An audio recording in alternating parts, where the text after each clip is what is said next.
In September 1939, in the first few weeks of the Second World War, the Railway Executive Committee made a number of significant timetable changes up and down the country. This was to give priority to the traffic, which they described being of an urgent national character.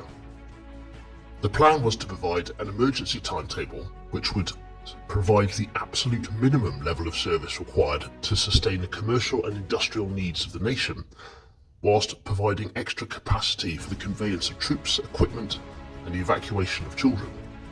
Almost immediately, speed restrictions were imposed, and this was to ensure that the available locomotives could be used without any need to limit train loading. A maximum of 45 miles per hour was set in those early days, although in practice, without speedometers, drivers continued to exceed this.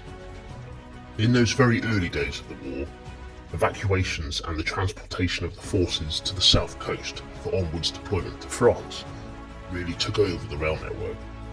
But once the British Expeditionary Force arrived in France, many believed that these restrictions would soon be lifted. However, it was in fact the normal freight traffic, rather than the military traffic, that was the cause of the most severe disruption across the network. The vast majority of Britain's commerce came from the Empire via sea routes. There was already a shortage of rubber and oil as the war erupted across Europe. But with the war came the threat from U-boats, surface raiders and sea mines, and this absolutely rocked the foundation of seaborne traffic. The English Channel and East Coast ports were severely impacted, so sea trade was rerouted to the West Coast, Liverpool, Manchester and Glasgow, for example. Preparations for this contingency began in 1938, and on the 2nd of March 1939, the Minister for Transport, Leslie Bergen, confirmed that such preparations were underway. They expected significant congestion at ports, and Bergen stated that the railways would be the iron backbone of the country. At the time, MPs completely derided this suggestion, largely because the Big Four were all claiming to have huge financial and operational problems. London, for example, rather than relying on its Thames ports, would get its commodities through ports that were, in many occasions, well over 200 miles away. The result of this was that many more freight trains were required. Before the motorways, the railways carried the vast majority of the nation's long-distance freight.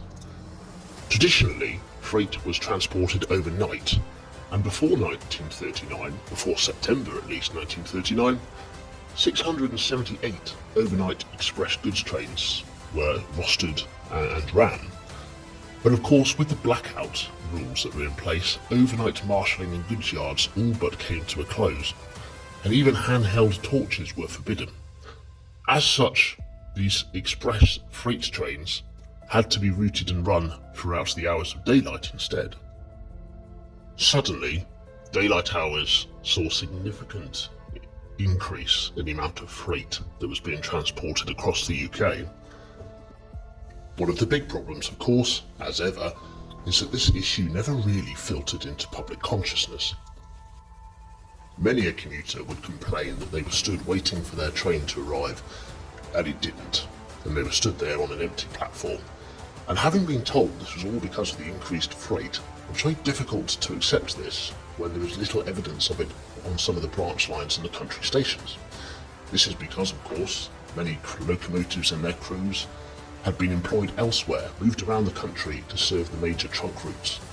The transportation of coal, that primary energy source in the 30s and 40s, was another significant factor. Pre-1939, London and the South Coast received the majority of its coal shipments through its port network. Coastal vessels would pick up the coal from mining towns and ports around the UK and ship them up and down the coast. But as previously mentioned, the U-boat, surface raider and mine threat put an end to this, and it was estimated that 2.5 million tonnes of additional coal had to be transported on the rail network in those early months.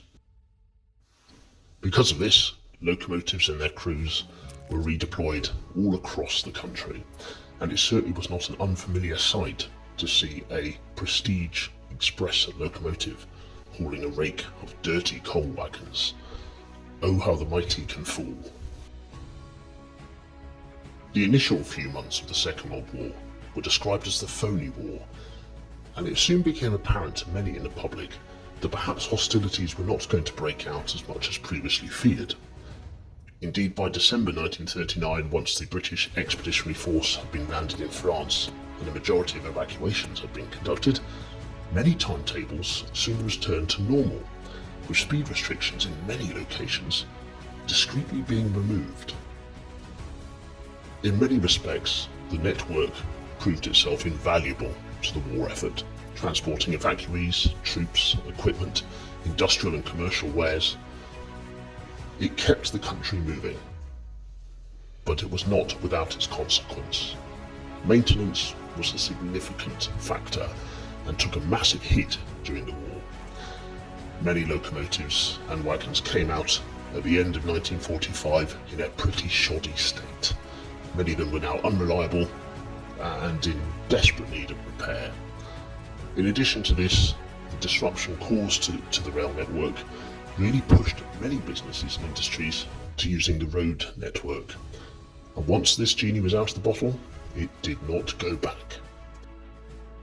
So yes, the railways were an iron backbone, but an iron backbone that was left damaged irreparably in many respects. Many might argue it never fully recovered, but it still did its part. The crews played their part, and it assisted in the Great War effort. I hope you've enjoyed today's video. Please stay tuned for more and subscribe if you've enjoyed it.